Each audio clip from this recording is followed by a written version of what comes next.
मित्र, आप देख रहे हैं न्यूज एमपी। स्वागत है आप सबका न्यूज एमपी में। आज हमारे साथ हैं कांग्रेस पार्टी के district youth leader Sandeep Upadhyay, जिनको लोग प्यार से प्रेम से दादू उपाध्याय के नाम से जानते हैं। संदीप के नाम से कम, दादू के नाम से लोग ज्यादा जानते हैं। दादू के नाम से ही संदीप उपाध्याय का नाम विख्यात है सीधी जिले की राजनीति में। और दादू उपाध्याय सीधी जिले की राजनीति हो, चाहे चुराहट, खासतौर से चुराहट हो, मतलब ये कहा जाए कि सीधी की कांग्रेस की जो राजनीति है तो कई खेमे में इतर बितर बटी हुई है, लेकिन ये एक ऐसा नाम है जो जहां पे चेहरा होना चाहिए वहीं पे ये अपने कांग्रेस के जो कद्दावर नेता हैं अजय सिंह राहुल भैया, उनके संरक्षण में इन्होंने राजनीति का टकरारा सीखा है और आज भी उन्हीं के पायदान पे चल रहे हैं। तो सीधे आज हम उन्हीं से मुखातिब होते हैं। संदीप जी, स्वागत है आपका न्यूज एमपी में। संदीप जी, अगर हम पूरे आपके राजनीतिक कैरियर की बात करें तो कैसा था श्री गणेश, राजनीति में आने का श्री गणेश के पीछे आपकी कहानी क्या रही है?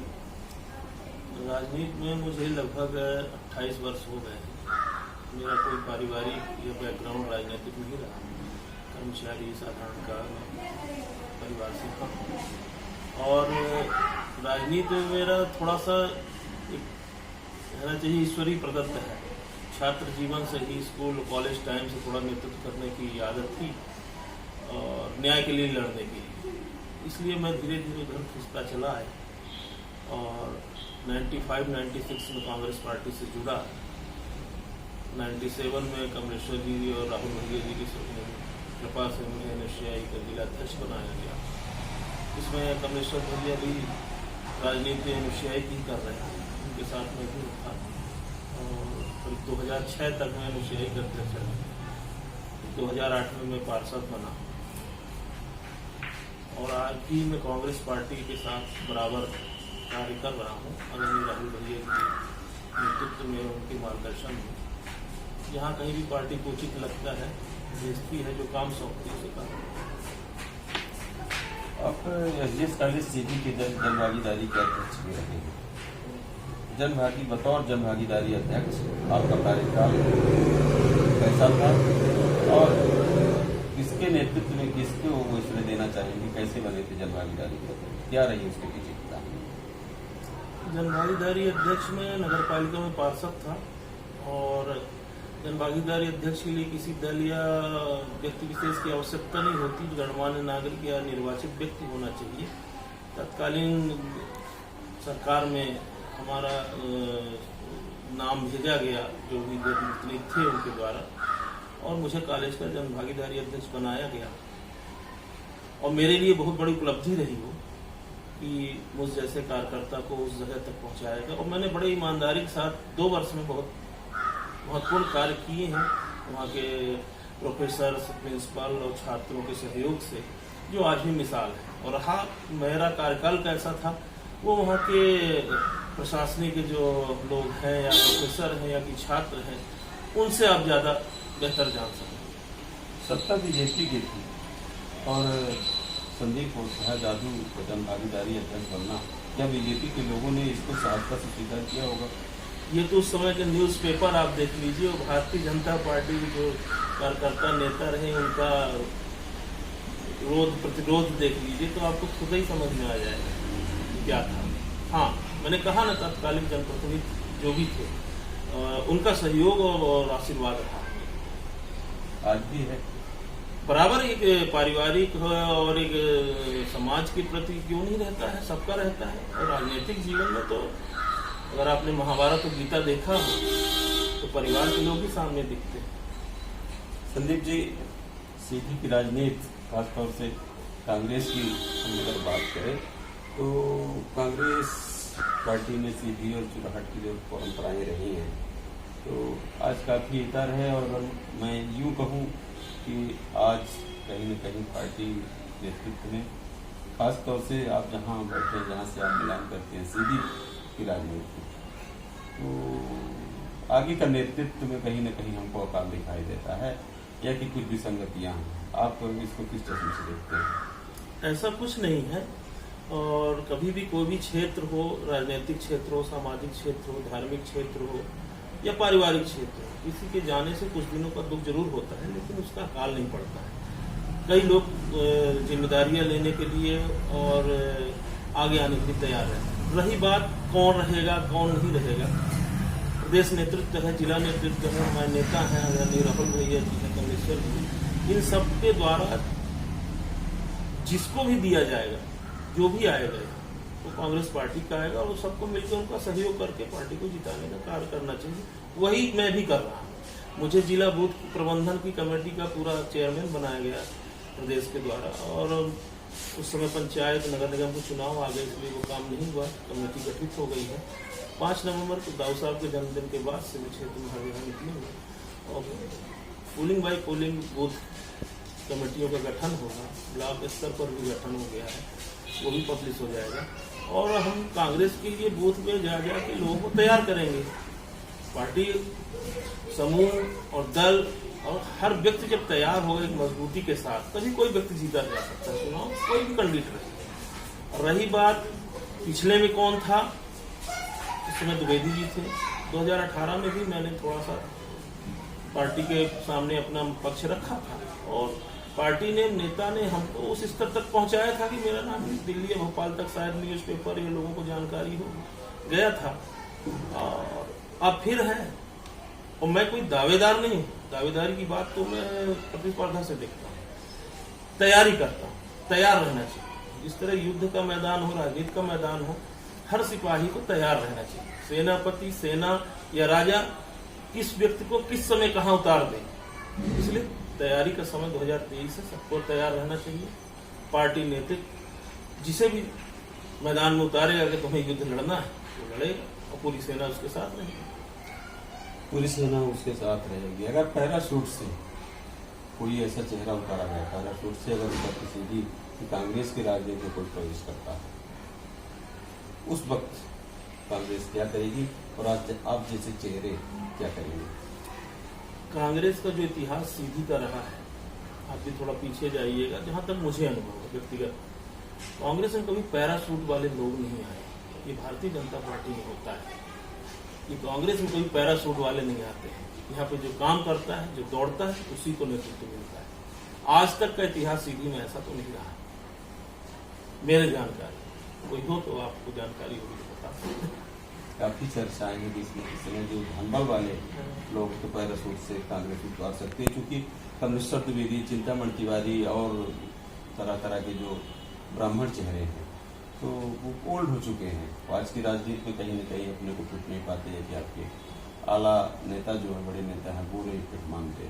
तो कहीं न कहीं जो इस समय वर्तमान की राजनीति धनबल की राजनीति में शुमार है, तो बड़ी तेजी से चर्चा है कि सीधी में कोई न कोई पैराशूट से कैंडिडेट उतारा जाएगा 2023 में। लोगों के कयास हैं, लोग किसी के बारे में किसी भी तरह की सोच रख सकते हैं, अपनी अपनी थिंक, अपनी अपनी सोच है, उसके लिए कोई किसी को रोक नहीं सकता, स्वतंत्र हो। रही बात तिवारी जी रहे हों या द्विवेदी जी हमारे रहे हों, वो आज भी फिट हैं, उनको पार्टी ने मौका दिया। आदरणीय दाऊ साहब और अर्जुन सिंह और राहुल भैया जी के बाद चुनाव से उन्हें टिकट दी गई थी, सबसे प्रिय थे। द्विवेदी जी को लगातार 90 के बाद अभी तक टिकट दी जा रही है, बराबर दिया गया, और 2018 में भी दिया गया था, तो मुझे संतुष्टि थी, मैं था उनके पीछे, लेकिन मुझे संतुष्टि इसलिए थी कि वो कम वोटों के अंतर से हारे थे 2013 में 2200 वोटों से, तो इसलिए उन्हें मौका दिया गया। इस बार उन्होंने खुद अपने से पार्टी के मंच में नेताओं से, प्रभारियों के सामने अपना पक्ष रखा है कि नए लोगों को मौका दिया जाए। उसी के परिप्रेक्ष्य में आपने अभी देखा होगा कि जो 60, 65, 70 साल की उम्र में हो जाते थे तब उन्हें जिलाध्यक्ष बनाया जाता था। कांग्रेस पार्टी में पहली बार हुआ कि 50 साल का कोई युवा व्यक्ति को जिलाध्यक्ष बनाएगा, तो उससे ये भी उम्मीद लगाई जा सकती है कि इसमें भी नए लोग या युवा चेहरा आएंगे। और युवा का मतलब उम्र से नहीं होता, युवा का मतलब उसकी सोच से होता है, उसके काम करने के ढंग से। आपने बहुत सही सवाल जवाब दिया है, और आपने ज्ञान सिंह की ओर वोट दिया शायद, जो वर्तमान में जिला कांग्रेस कमेटी के अध्यक्ष हैं ज्ञान सिंह जी। तो इन दिनों क्योंकि जिला कांग्रेस कमेटी के बतौर अध्यक्ष हमारी नजरों में ज्ञान सिंह जी अच्छा काम कर रहे हैं, और आने वाला समय, आने वाली भविष्य जो है वो भी कहीं न कहीं गर्त में छुपी हुई दिखाई दे रही है। लेकिन एक बड़ी विडम्बना है, क्योंकि उन्हें संगठन में कर दिया गया, जिला कांग्रेस कमेटी में अध्यक्ष बना दिया गया। तो ऐसे में क्योंकि अगर मान लीजिए सीनियर लीडरों को दरकिनार करती है कांग्रेस और नए चेहरों का अगर शुमार करती है, नए चेहरे अगर उतरते हैं तो हमारी नज़रों में भी कुछ आधा दर्जन करीब ऐसे युवक चेहरे हैं जो कांग्रेस के नेतृत्व योग्य दिखाई देते हैं। लेकिन कहीं न कहीं ज्ञान सिंह के साथ वो संगठन अड़िया रहा, तो बतौर संगठन के पदाधिकारी के साथ साथ अगर पार्टी चाहती है तो उन्हें उतार सकती है या फिर कुछ और ऐसे चेहरे। जहाँ तक हमने जिलाध्यक्ष का नाम लिया ज्ञान सिंह जी का, ज्ञान सिंह जी अभी 2-3 महीने पहले अध्यक्ष बने, उनके नेतृत्व में पार्टी ने अच्छा प्रदर्शन किया, कई जगह पर हम अच्छे चुनाव जीते, मतलब 90% मानवीय चुनाव जीते हम लोगों ने, 10% चूक हुई या कि असफलता हुई, तो उसके लिए पिछले के अगर परिणामों का आकलन करें तो बेहतर है। रही बात उनकी बात, आपने कहा उनके नाम है या और लोगों के नाम व्यक्तिगत आजकल लोग आकलन करते हैं कि मैं इस लायक हूँ, और मैं तो ये लायक के वाला अपने लिए नहीं आकलन करता। ये आकलन करना पार्टी और पार्टी नेतृत्व का और नेताओं का काम है। तो स्वयं नहीं हूँ कि मैं इस लायक हूँ, पार्टी अगर समझे कि मैं उस लायक हूँ या वो जिस लायक है उन्हें दिया गया, जो उस लायक हम होंगे हमें दिया गया, कोई और होगा उसे दिया जाएगा। पार्टी का मतलब यही होता है, व्यक्तिगत नहीं होता, उसमें सामूहिक निर्णय होते हैं, ऊपर शीर्ष नेतृत्व निर्णय लेता है। फिर आगे लोकसभा के भी चुनाव है, उसमें भी कैंडिडेट नहीं दिख रहा है, हो सकता है उन्हें पार्टी उठता है। संदीप जी, एक बड़ा रोचक सवाल है मेरा आपसे। स्वर्गीय अर्जुन सिंह जी आज इस दुनिया में नहीं है, उनके राजनीतिक उत्तराधिकारी पूर्व नेता प्रतिपक्ष अजय सिंह राहुल भैया आज उनका में जो है तो आज जो राजनीतिक उत्तराधिकारी बतौर काम कर रहे हैं और आज बड़े लीडर हैं, कांग्रेस के कद्दावर नेताओं में उनका नाम माना जाता है। तो जो दाऊद साहब की उनकी सबकी सोच रही है, जो सीधी और चुराहट की परंपराएं रही हैं, खासतौर से जातिगत के ये हम इंगित कर रहे हैं, तो जातिगत समीकरण यहाँ वो लागू होते हैं, तो क्या वो परंपरा सीधी और चुराहट में लागू रहेगी या तो नहीं? अब ये परंपरा, ये सोच तो हमारे शीर्षस्थ नेता राहुल भैया हैं और लोग हैं जो वो देखेंगे, तो मैं नहीं कह सकता कि क्या सोचेंगे क्या नहीं सोचेंगे। ये पार्टी निश्चित करती है और इसमें ठीक है आपका जो कहना है, जिस तरह की यहाँ पे ब्राह्मण चेहरों को उतारा जाता है, लगभग ये हुआ भी है। लेकिन कभी कभी पार्टी को अगर समझ में आया कि इसे उतारना है तो वहाँ पे फिर पार्टी जातिगत पर नहीं जाती। 2008 में भंवर साहब को भी उतार चुकी है, तो किसी को भी दे सकती, इसमें ऐसा नहीं है कि हमें दे कि उनको दे, कोई जाति संघर्ष नहीं है। हाँ, उनका क्राइटेरिया बटा है या कि होता था पहले, वो उनकी सोच है, उस पर हम लोग कुछ नहीं कर सकते, वो पार्टी का निर्णय और भैया या हमारे नेता का निर्णय। तो क्या माने कि 2008 वाली पुनरावृत्ति इस बार होने वाली है? अब ऐसा तो हम नहीं कहेंगे कि पुनरावृत्ति होगी, कैंडिडेट के लिए हो सकता है पर परिणाम के लिए नहीं। ठीक है, लेकिन संदीप जी मेरा अंतिम सवाल है आपसे कि जिला कांग्रेस कमेटी के नेतृत्व में बहुत सारे ऐसे युवावान क्षमतावान युवा चेहरे हैं जो इर्द गिर्द आज की वर्तमान की राजनीति में फिट भी दिखाई दे रहे हैं। बहुत सारे नाम भी हैं, सीनियर लीडरों के भी नाम हैं, यूथ के भी हैं, पैराशूट से भी उतरने वालों के नाम, तरह तरह की बातें हैं। तो क्या माने कि 2023 आपके सामने, 2023 के चुनाव में क्या सीधी विधानसभा से आप अपने आप को प्रत्याशी के रूप में मानते हैं, देखते हैं, क्या तैयारी आप किया? मैंने आपको पहले भी बताया, मैं कोई राजनीतिक घराने से नहीं हूँ, मैंने व्यक्तिगत जो कुछ अर्जित किया हुआ है, 28 वर्षों से कांग्रेस पार्टी थे और आदरणीय राहुल भैया से, कमलेश्वर जी से और मेरे पिताजी कुमार दाऊ साहब से भी जुड़े हुए पारिवारिक संबंध तो जुड़ा और काम कर रहा हूँ। और एक चीज आपको और मैं बता दूं, मैंने अभी कहा ना कि मैं 2005-06 तक अनुसूचित का अध्यक्ष था, उसके बाद मैं आज तक कांग्रेस पार्टी के किसी पद पर नहीं रहा, उसके बावजूद भी मैं कांग्रेस पार्टी से और भैया से जुड़ा हुआ हूँ। अभी 2-3 महीने पहले बूथ प्रबंधन का मुझे काम दिया गया। तो रही बात, तो 2018 में भी थे, 2023 में भी रहेंगे, तैयारी है, दावेदारी नहीं, तैयार हो रहे हैं। अभी तो शुरुआत, मतलब पार्टी में तो जुड़े हुए हैं, लेकिन क्षेत्र की मतलब तैयारी करने के लिए अपन तैयार हैं, तैयारी कर रहे हैं। आगे आने वाले समय में पार्टी नेता जैसा आकलन करेंगे, अगर उस लायक रहूंगा बिल्कुल मौका देंगे, और मुझसे बेहतर कोई रहेगा उसे देंगे, हम सब साथ रहेंगे। और पार्टी से ही इसीलिए पार्टी कहा जाता है कि लोग खुद लड़ रहे हैं चुनाव जो ज्यादा मजबूत हो। संदीप उपाध्याय से हम प्राथमिकताओं की बात करते हैं कि इनकी जो प्राथमिकताएं हैं बतौर राजनीतिक क्या प्राथमिकताएं हैं? देखिए, सीधी विधानसभा या सीधी जिले में आप आसपास देखिए, रीवा है, सिंगरौली है, सतना है, लगभग अपने उम्र के हिसाब से तेजी से प्रगति कर रहे हैं। लेकिन हमारे सीधी जिले में अभी भी पिछड़ेपन का मतलब आपको देखने को मिलेगा। आप तो कई जगह घूमते भी हैं और उसमें सबसे ज्यादा शिक्षा, स्वास्थ्य और आवागमन, रोजगार, और उसके लिए जैसे भैया हमारे आदरणीय राहुल भैया जी 1998 से 2003 तक मंत्री रहे, उसके बाद से अब तक सरकार नहीं करने का जैसे ही उनको जज्बा या मौका आया, कुछ शुरुआत की, उसके बाद सरकार ही नहीं। तो मैं तो ये कहता हूँ कि इतना जन समर्थन भारतीय जनता पार्टी के विधायक जीते, बिंद से, सीधी से, और बड़े बड़े नेता जीते, तो उन्होंने जो किया हो संघर्ष मैं नहीं जानता हूँ, लेकिन ज्यादातर संघर्षरत अपने लिए रहे। हर व्यक्ति रहा है, विधायक बन गए तो मंत्री बन जाए, मंत्री बन गए तो ये बन गए, लेकिन क्षेत्र में हमारे सीधी जिले में आज भी शिक्षा का कोई बड़ा संस्थान नहीं खुला। चाहे आपकी इंजीनियरिंग कॉलेज हो, चाहे मेडिकल कॉलेज हो, चाहे स्वास्थ्य के हॉस्पिटल, एक ही उसमें बेड बढ़ा देना कोई विकास नहीं कहलाता कि बेड बढ़ गया तो विकास हो गया। नई हॉस्पिटल बननी चाहिए। औद्योगिक क्षेत्र में मतलब एक दो उद्योग धंधे लगे, यहाँ के रोजगार, बेरोजगार लोगों को रोजगार मिले। आवागमन की सुविधा, जैसे आप सीधी सिंगरौली 10-12 साल से रोड बन रही है, सब लगे हैं, फोटो खिंचाते हैं केंद्रीय मंत्रियों से या मुख्यमंत्री से, लेकिन फोटो खींचने से रोड नहीं बनती और भी धस गई। रेलवे का भी बहुत हल्ला हुआ, लोगों को नौकरी मिली, कुछ लोग नौकरी के लिए भी भटक रहे हैं, जमीन भी चली गई।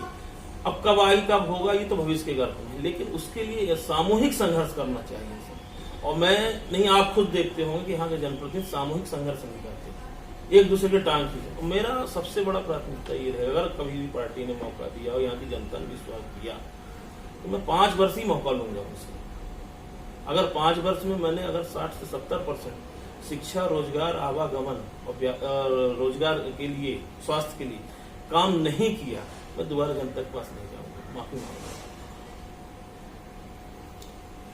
तो आपने स्पष्ट सुना संदीप को। संदीप ने स्पष्ट तरीके से अपनी राजनीति का जो श्री गणेश रहा है तो उन्होंने आपके समक्ष व्यक्त किया है, और राजनीति के आगे का जो उनकी प्लानिंग है वो प्लानिंग को भी इन्होंने स्पष्ट रूप से आपके समक्ष प्रस्तुत किया।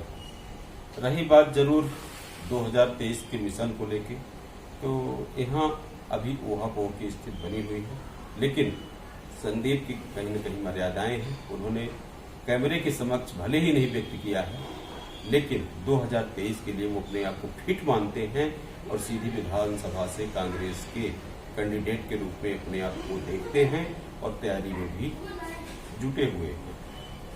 तैयारी के साथ साथ उनकी एक यहाँ की मूलभूत आवश्यकताएं हैं, समस्याएं हैं, सड़क, शिक्षा, स्वास्थ्य जैसी जो मूलभूत बातें हैं, वो उनका मिशन है। और उस मिशन में वो, अगर पार्टी उन्हें उतारती है, पार्टी अगर उनको मैदान में उतारी और अगर जनता से जनमत उन्हें हासिल हुआ, वो अपने मुद्दों से नहीं मुकरेंगे।